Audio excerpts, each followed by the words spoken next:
Well, there was an episode of 30 Rock where Tina she just said, had this little thing where she said she wished she would fall in love and it would be like a movie where Christopher Cross would sing, and then she sang this little melody, and actually David Mann, my sax player, suggested we make a song out of it. So called Rob, and we wrote the tune in that evening, and I recorded a track of it, and we based on her character, Liz Lemon, and we called it Lemon's theme, and it was just sort of a, like I said, an idea of David's, but it was just sort of a, take a shot in the dark. It was expensive to do. I produced it full on like a regular. David Mann played sax. And I sent it to her. Jimmy Fallon's a friend of mine, so he got it to her. And she loved it. She freaked and loved it. So it's been really fun. My daughter is trying to be an actress, and so about a month ago or so I went to New York, had dinner with Tina, with my daughter. And so it's been very cool. And Tina's been very lovely about it and loves the song. And then they put it on the 30 Rock thing.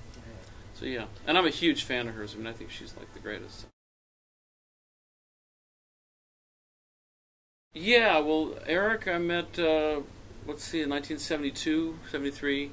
I was playing clubs around Texas. I was living in San Antonio, Eric was in Austin, but his band Mariani would come down and play on bills, where there was three bands. It was Eric's band Mariani, my band Flash, and a band called Moving Sidewalk, which is ZZ Top, Billy's band.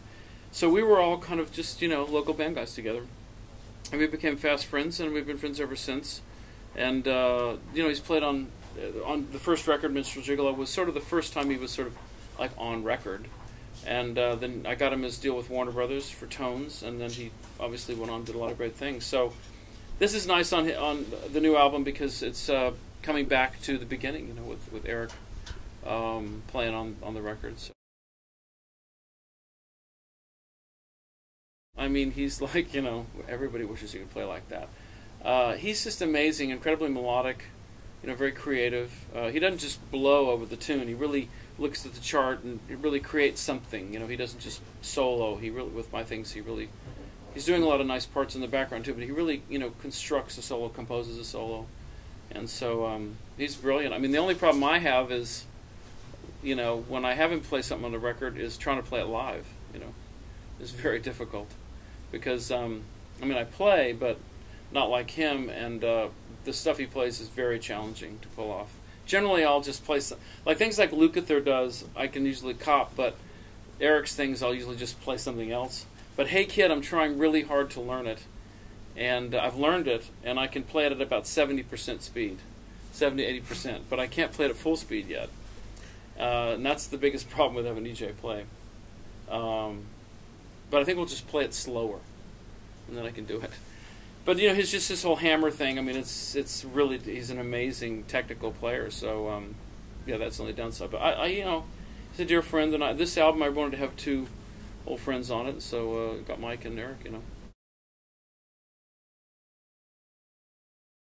Yeah, well, Marty had produced the early records, and he was kind of the real piano force behind Steely Dan. So all the songs were written on guitar, but Michael would transform into these amazing things like Steely Dan records. And I was certainly happy to do that because I'm a huge Steely Dan fan, and that whole way of making records was sort of the template for us to make our records, And it was easy with Michael because he was the piano player on all those records. And through Michael I met McDonald, Carlton, all those guys. So we used that for a long time, but I learned a great deal from Michael as a producer and as a man. He's just a lovely guy, very humble, and I always call him David Foster without the ego, And he's just a great cat. So with this album, I just felt like maybe it was sort of time. Carlisle was sort of nice because it gave me a confidence that the songs could hold up acoustically. We did it pretty stripped down and not without all the 80s production. And, I started to believe in that a little more. And so then I just really started getting back into the guitar pedals and amps and all that stuff, getting back into the kind of geeky part of it.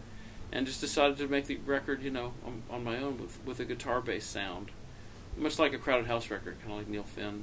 And kind of got into it. It was a lot of fun because I did it pretty much myself. And then had some, a few other great players, Dave Byer, Mark Brown play bass and drums. And it's been a lot of fun because, like I said, it's a whole different kind of soundscape. And There's no keyboards, no offense, for the most part. The one song, November, was transcribed to piano to sort of really emulate and sound like a Joni Mitchell piano track. So it's been great, a lot of fun to make, and I got a great new band with Kiki, who you just talked to, and a bunch of wonderful players. In fact, the other day I did an interview, and they asked me who my dream band was, and I started to write down Terry Bozzio, but then I stopped and I actually just wrote down all the members of my band, because really it's a dream band. It's the best band I've ever played in, and we're having keep on looking at her key. We're having a pretty great time, and at my age, it's great because this is a great time of life. I mean, I've never had more fun than with this band. It's a great band. I'm hoping we can. Planning on trying to come in the fall and tour, and we're having a lot of fun. He's my oldest friend, and he played keyboards in the early band, but,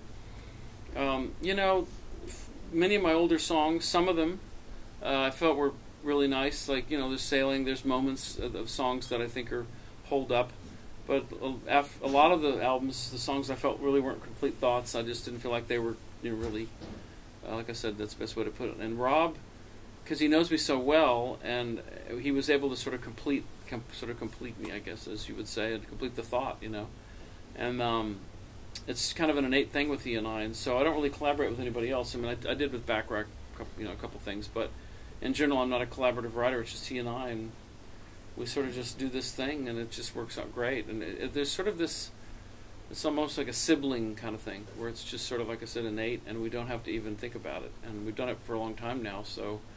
And we work hard, very hard at it, which most of our heroes do, as I've learned. People like Joni and Randy Newman will tell me that they work.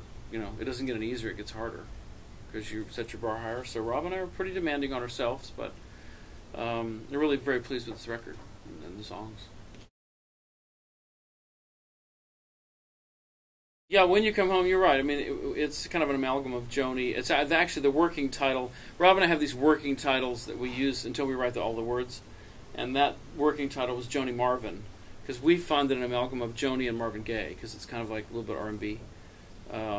But definitely a Joni-ish tune. It's an modal tuning, and all that, which I kind of got from her. She's just, of all the artists, she's just, if I have to pick one influence harmonically, lyrically, she's the one. And just from early beginnings of Blue, and then mostly with the later work, Hajura and on, just really influenced me a lot. The harmonic structure and her lyrics. I think she and Dylan are sort of like the king and queen of sort of pop wordsmiths. And she's just, I just really learned a lot from her process. And as an artist, too, she really followed her own muse. Her later work wasn't as regarded and acknowledged as her early work. But it got better and better, and similar to me, my first couple albums were real successful, and then I did all these albums I thought were pretty good, but nobody knew about them. But that's going to change with Dr. Faith. But, so yeah, I've found a lot of kinship with her, just her process as an artist. I just have some immense respect for her. So anyway, on this record, I just sort of want to say thank you to her, because she just really, really taught me so much, not directly, but, like she's taught a lot of people. I mean, Prince, there's a lot of big artists that revere her,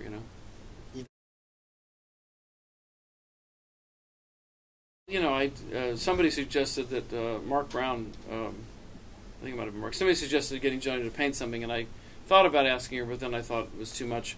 But actually, the cover is a Magritte painting. It's based on a Rene Magritte painting that he did for Edward James, the poet, and we adapted it because we couldn't get the rights to the actual painting. And his painting, it's a male. We made it a female, but yeah, it's cool. It's it's sort of reminiscent, I guess, of Joni. But I'm a big Magritte fan.